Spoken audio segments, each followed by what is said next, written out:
Folks, if I look a little wobbly, I am wobbly. I have a pretty good case in my feet where they just don't want to act right. Called neuropathy. I see a lot of folks out here I won't have to explain that to. Y'all are already aware of that. Bobby Bowden and I were colleagues together here, and Bobby, at our age tonight, the old adage that the older we get, the better we was certainly apropos for tonight. I guess at this kind of meeting we're supposed to brag a little, but I need to caution you that what you see is what you get. I'm just a sinner saved by God's matchless mercy and grace. I'm by no means perfect. I'm just forgiven. And I'm still a work in progress. Now, I don't know how to thank all the people that need to be thanked here tonight. Martin has done a good job of recognizing most of them I were going to say something about.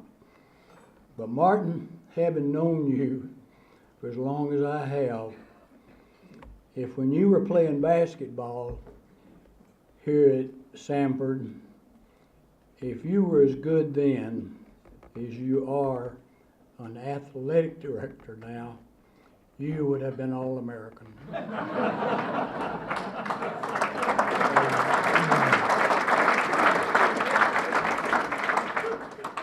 We have been talking about the Hall of Fame for many, many years. I'd say maybe 20 years. And everybody liked to talk about it, but nobody liked to do it. And Martin took the bull by the horn, got the money raised, and he and Langston have just done a great job in putting this thing together here tonight. I need to call some names tonight, and I've got them written down here. Folks who've meant a lot to me through the years, helped me along. My YMCA coach as a youngster, Simpson Pepper. Many of y'all remember Simpson from years with the public schools here. Claude McLean, my high school basketball coach. My sophomore year, we were undefeated as the state champs. Bert Dupey was the head football coach. I didn't play high school football. I got injured a couple of times, and he talked me into running track. And by the time I was a senior year, he molded me into a state champion quarter miler. Now, I learned early on the quarter mile separates the men from the boys. The last 40 yards of a quarter mile is a killer if you don't prepare for it. And my coach did a good job, and I think I learned a lot.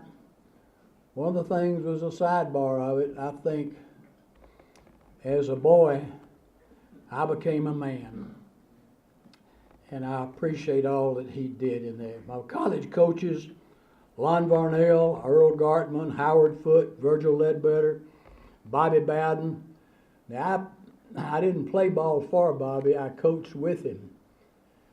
Over the past few years, if I'm talking to people and they remember that I coached at Howard, I get more mileage out of telling them I was Bobby Bowden's assistant in football than I do telling them I was the head basketball or head track coach. Bobby, I hope you don't mind me riding on your coattail, boy. Some guys that I played with are here tonight. Guys like Larry Wilson, Bill Carr, Jim Harrison, Bill Langford, Marv Breeding, Rudy Davidson, Gerald Falk. Now, Larry's here tonight. Larry and I had to play together. we had to make a pact together, because these other guys, Carr and Harrison and Langford and Breeding, at one time or the other, they held scoring records at Howard College. So Larry and I had to learn how to throw the ball into each other and get it up court if we ever expected to get a shot that night. So otherwise, we'd have to go get on the backboard and get the rebound. Coaches that have influenced me through the years, Wimp Sanderson at Alabama, and he was the assistant coach down there, and we used to sit together at the high school state tournament and talk about the folks that we were interested in getting, and I always wanted to listen to them, because if I knew they were interested in a certain guy, I might as well forget him and go after somebody else. And that played real well for me. I taught a book in coaching techniques called Championship Basketball by Adolph Rupp, the Baron of the Bluegrass. He was a salty old guy, and he took me under his wing. We used to meet, myself and the Birmingham Southern coach would meet with all of the Southeastern Conference coaches before the start of the season for rules instruction. And we would have lunch together and stuff. Well, the Baron took me under his wing and told me a lot of things, a lot of wild stories I'm sure some of you know about the Baron. And I won't tell any of them here tonight. Now, they're very salty. He was a real tough guy. Guys that I had his players here. Some of them are here tonight. Dr. Jim Mobies, the retired pastor at the Mountain Brook Baptist Church. He was there as pastor for 30 years. Now that he's retired, I can talk about him. He was the only preacher boy I ever coached that got thrown out of a game for fighting. Now that deserves a little explanation. We were playing Athens up at the Athens High School gym one night, and we were ahead by about 10 points, and game was going pretty good toward the end of the third quarter. And one of Jim's old high school buddies was guarding him. They knew each other real well. And when the ball was shot from the other side of the court, Jim would go in like he's tall and rebound the offside. Well, when he would go up for the rebound, Coulter would grab him by the back of his breeches and bring him all the way down to where you could see sunshine. And this happened 2 or 3 times, and we had a timeout, and Jim said, "Coach, you see what Coulter's doing?" I said, "Yeah." I said, "You know how to get rid of it?" He said, "Okay." Well, the next time down the court that the ball was shot, Jim went up to rebound it, and when he came down with both hands, and Coulter was right on his hip with his hand on his breeches, and Jim came around with that elbow and caught him right across the chest, and all you could hear was beep, beep, beep, beep, beep, was Coulter's tennis shoes hitting the floor as he was going across there, and he rolled up under the stands, and here come the official up there, beep, beep, beep, and threw Jim out of the ball game. And Jim came over and sat down by me and had a towel over his head. Being a preacher boy, it was very embarrassing for him. He was from Decatur, and all the city was out to see he and his brother play there. I couldn't resist it. I sort of lifted the towel a little bit and whispered in his ear, "That was a good shot, Mobies." Because he did what he knew he had to do.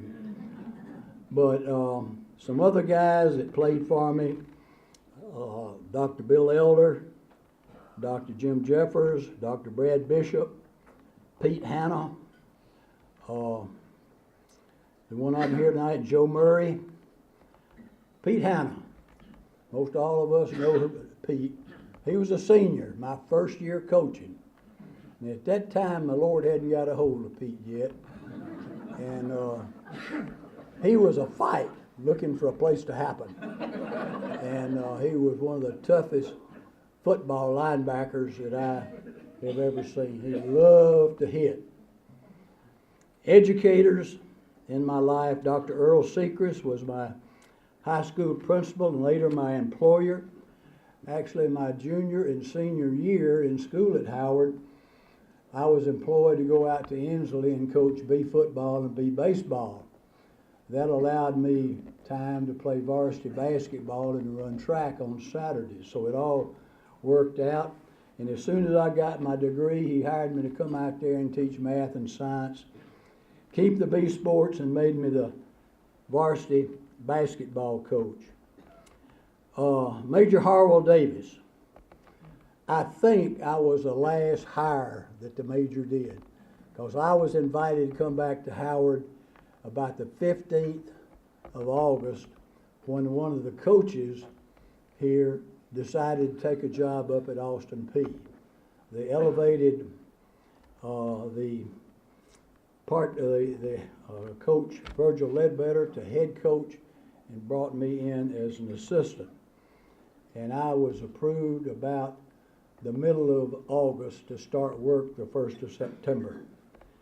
And guys like Major Davis, Leslie Wright.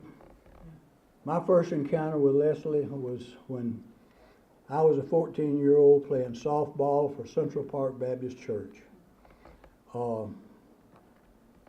Dr. Wright, Leslie Wright, and John Pittman played softball for Inslee Baptist Church. And there was a pair of them that was running around looking for a fight. They were both very competitive, and I got to know them well. I was later under Dr. Wright's employment, and John Pittman for many years was chairman of our athletic committee of our board of trustees. Tom Courts and now Dr. Andy Westmoreland have always carried the flag for Samford University in a good way. Now that's just my athletic career and my time that I was an athlete, competing and in coaching. But that carried over into my business career, which started in '63. The lessons I learned in athletics, I applied to my career in finances. I think they made me a better person. They made me competitive. They made me hang in there when the going got tough, just like I had to do on the quarter mile, and just like I had to do when I was playing basketball. So I've got a lot of people to be thankful for that have had a part in my life to show me the way to get where I am today. And for all you folks that support me in this endeavor, I know there are a lot of folks that could have arguably been included in this group before me, but I do appreciate very much this high honor, and thank you so much.